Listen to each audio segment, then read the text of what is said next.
Alrighty, hello everybody, and welcome to another quick short from the Couch Warrior podcast. I'm your host Mike, and I wanted to do a full card breakdown for LFA 137 originally, but as you guys might know if you watch my other videos, I'm moving tomorrow, and I realized I have to give in my Wi-Fi router and modem, whatever it's called, in like an hour. So I'm not gonna have Wi-Fi, so I'm not gonna be able to record. So I got to do this now, and I'm just gonna break down the main event because that's honestly the bet that stood out to me, the spot that stood out to me, the fight I wanted to break down the most.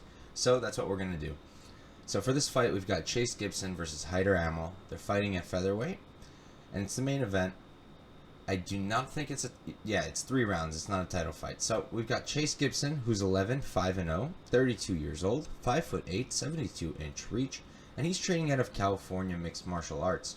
On the other side, you've got Hyder Amil, 6-0, 5'8", 70-inch reach, so he's giving up 2 inches in reach, and he's training out of El Nino Training Center. I do have in my notes that Gibson is 5'10".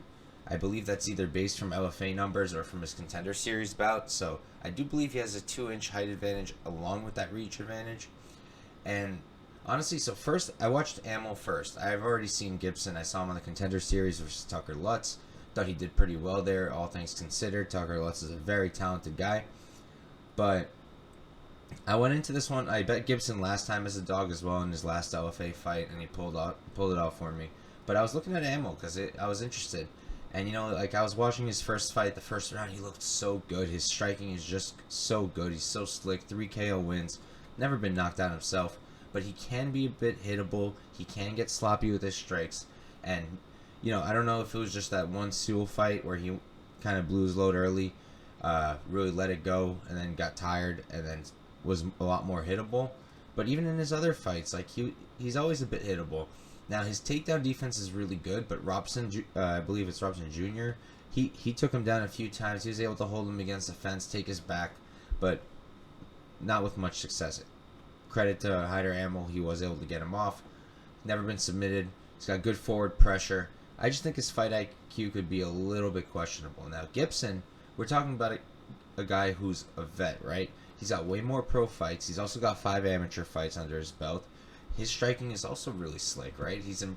Honestly, in my opinion, watching him, he's been improving. His combos are really solid, slick counters, good in the pocket, really good output.